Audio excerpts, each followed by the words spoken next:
여러분 반갑습니다. 큐티 챌린지 잘 하고 계십니까?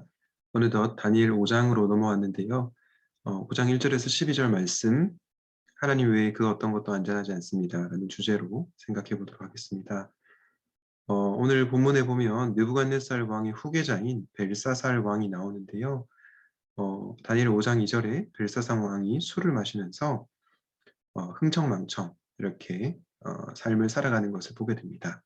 그런데 그것으로 끝나는 것이 아니죠. 2절에 3절에 보니까 예루살렘에 있는 하나님의 집 성전에서 가져온 금그릇들을 꺼내서 왕과 귀한 손님과 왕비들과 후궁들이 그것으로 술을 마시고 있습니다. 하나님의 집 성전에서 가져온 금그릇들, 이것을 귀하게 여기기보다는 자신의 쾌락을 즐기는 도구로 사용하는 것을 보고 있습니다. 그런데 그것으로 끝나지 않죠. 4절에 보니까 그들은 술을 마시고 나서 금과 은과 동과 철과 나무와 돌로 만든 신들, 우상이죠. 우상신을 섬기고 찬양하는 것을 보게 됩니다. 여러분, 저는 이 말씀을 보면서 어떤 생각이 들었냐면요. 죄가 죄를 부른다. 처음에 벨사살 왕은 쾌락의 죄로 시작을 했죠. 그런데 결과는 어떻습니까? 우상 숭배의 심각한 죄로 이어지는 것을 보게 됩니다. 이것을 보면서 아주 작은 죄가 큰 죄를 불러일으킨다. 이 모습을 보면서 우리의 모습을 돌아보면 좋겠습니다. 아주 작은 죄라도 우리가 영적으로 깨어서 민감하게 반응하면 좋겠다라는 생각을 하게 됩니다.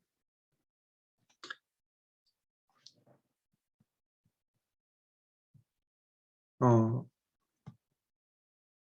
오늘 본문 5절 말씀에 보면요. 그런데 바로 그때 갑자기 사람의 손이 나타나더니 어떻게 됩니까? 촛대 앞에 있는 왕궁 석고 벽 위에다 글을 쓰기 시작합니다. 왕은 그 손가락이 글을 쓰는 것을 보고 있었습니다. 그런데 어떻게 되죠? 6절에 보니까 왕의 얼굴빛이 창백해집니다. 공포에 사로잡혀서 넓적다리에 힘을 잃고 무릎을 서로 부딪히며 떨었습니다.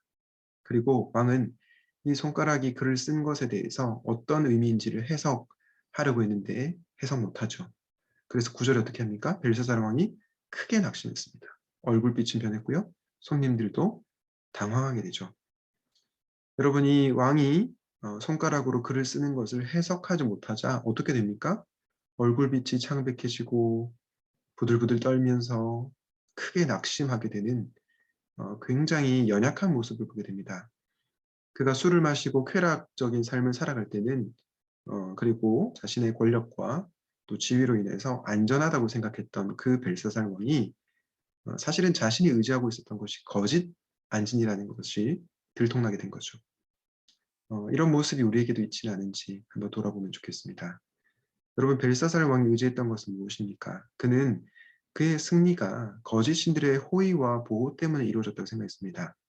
하지만 거짓 신들은 벨사살 왕을 지켜주고 보호할 수가 없었죠. 하나님은 벨사살 왕이 의지했던 거짓 안전들, 거짓 신들을 무너뜨리면서 하나님이 어떤 분이신지를 가르쳐 주기를 원했던 겁니다. 그런 점에서 하나님은 어떤 분이십니까? C.S. 루이스 잘 아시죠? C.S. 루이스가 이런 얘기를 했습니다. 그분은 언제나 내 성체, 요새가 카드로 만든 집이라는 사실을 알고 계신다. 내가 그 사실을 깨닫도록 하는 유일한 방법은 그것을 쳐서 무너뜨리는 것뿐이다. 여러분 좀 공감이 되십니까? 우리는 내가 가지고 있는 요새, 성체, 굉장히 안전하다고 생각하는 것 있지 않습니까? 그것이 뭐 돈이 될 수도 있고 또 다른 것이 될 수도 있는데 어쨌든 그 성체, 내가 의지하고 있던 절대로 무너지지 않을 거라고 생각하는 그 요새, 그것이 사실은 카드로 만든 집이라는 것을 하나님이 무너뜨려서 깨닫게 해주신다는 거죠. 하나님은 어떤 분이십니까? 그분은 우리가 희망을 두고 있는 거짓 안전을 무너뜨리면서 그분을 바라보게 하시는 분이시다. 벨사살 왕에게 나타난 하나님이 그런 분이셨죠. 여러분, 사랑하는 여러분들이 안전을 두는 것은 무엇입니까? 돈입니까? 직장입니까? 이성 친구입니까? 주식입니까? 그 외에 다른 것에 여러분은 여러분의 안전을 두고 있습니까? 하나님 외에는 그 어떤 것도 안전하지 않다는 것을 기억합시다. 그리고 내 영혼은 오직 하나님 안에서만 안전하다는 것을 기억하시고 하나님 안에서 참된 안정과 평안을 누리는 사랑하는 모든 청년들이 되시기를 주님의 이름으로 축복합니다. 오늘 말씀을 기억하면서 이렇게 기도합시다. 죄가 죄를 부른다는 것을 기억하고 죄에 대해서 영적으로 민감하게 하시고 우리가 의지하고 있던 거짓 안전과 거짓 신을 내려놓게 하시고 하나님 외에 그 어떤 것도 안전하지 않음을 기억하고 하나님 안에서 안전함을 평안함을 경험하고 살게 하여 주시옵소서. 기도하시겠습니다. 하나님, 벨사살 왕이 참 쾌락의 죄부터 해서 우상 숭배의 죄에 이르렀던 것처럼 죄가 죄를 부른다는 것을 기억하고 죄에 대해서 민감하게 반응하는 우리 청년들이 되기 원합니다. 하나님, 특별히 우리가 거짓 안전을 두고 있는 거짓 신들이 무엇이 있습니까?